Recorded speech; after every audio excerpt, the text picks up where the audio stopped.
सृष्टि बचपन से ही दिखने में सुंदर नहीं थी, लेकिन अमीर बाप की बेटी सृष्टि पर उसकी माँ जान छिड़कती। मेरी बेटी कितनी प्यारी है, भगवान सबको सृष्टि जैसी बेटी दे। सृष्टि धीरे धीरे बड़ी होती है। एक दिन सृष्टि की सहेली कहती है, तू दिखने में कितनी अजीब सी है, लेकिन मैं जानती हूँ हम सब में सबसे अच्छी शादी तो तेरी ही होगी। तेरे पापा अमीर जो हैं। और बता नहीं सकते यार, दहेज तो हर कोई देता है, ये क्या ज्यादा ले जाएगी अपने पति के लिए?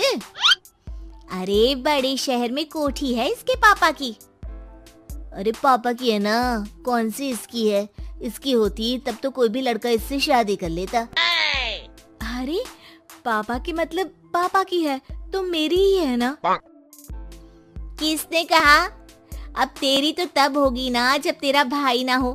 वैसे भी शादी के बाद सारी प्रॉपर्टी भाई के नाम होती है। सृष्टि समझ जाती है कि उसे किसी भी हालत में माँ बाप की सारी प्रॉपर्टी को अपने नाम करना है, लेकिन कैसे? एक दिन सृष्टि का भाई शीनू कहता है, बहन क्या कर रही है? तुझसे एक बात करनी है।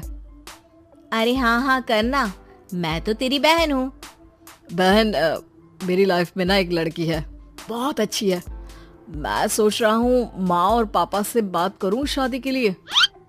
सृष्टि को समझ में आ जाता है कि भाई की शादी होते ही भाभी उसे एक दिन भी घर में बर्दाश्त नहीं करेगी। क्या बात है भाई, बताना कौन है वो? यार वो बहुत अच्छी लड़की है, पढ़ी लिखी है, मेरे साथ जॉब भी करती है। बस एक प्रॉब्लम है। प्रॉब्लम? क्या प्रॉब्लम है भाई? यार वो शादीशुदा है, लेकिन उसके पति ने उसे सिर्फ इसलिए छोड़ दिया क्योंकि उसके माँ बाप दहेज नहीं दे पाए।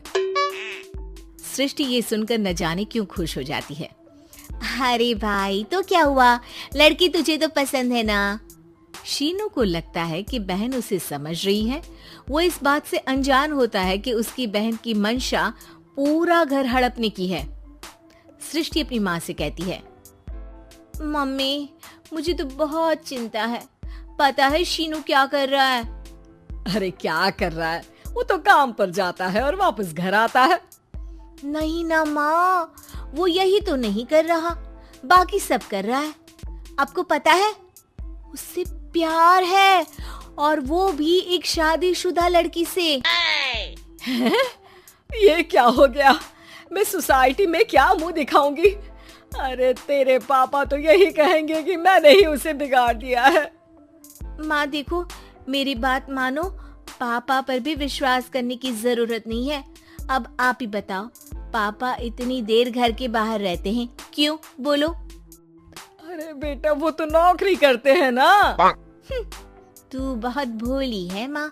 पापा का ऑफिस तो 7 बजे खत्म हो जाता है, लेकिन देखो कितनी देर से आते हैं। अरे नहीं बेटा, ऐसी कोई बात नहीं है। सृष्टि माँ को एक औरत से बात करते पिता की फोटो दिखाती है। देखो माँ कैसे हैं पापा, मैं ना कहती थी कि पापा सही नहीं है। मैं तेरे पापा से बात करूंगी, दे फोटो मुझे। ओ माँ, वो तो डिलीट हो गई। लेकिन चल, तूने तो देख लिया ना, पापा से बाद में बात कर लेना।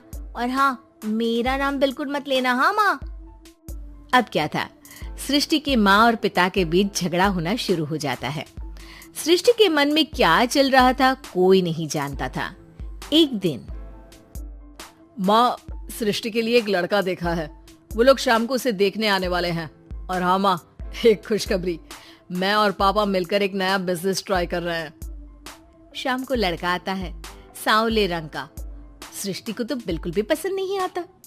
लड़की की माँ कहती है, लड़की का चेहरा तो कोई खास नहीं, लेकिन अगर मेरे बेटे को आप लोग सेटल कर दें तो मैं उसकी शादी आपकी बेटी से करवा दूं। सृष्टि को लड़का बिल्कुल पसंद नहीं था। उसे भाई पर गुस्सा आ जाता है।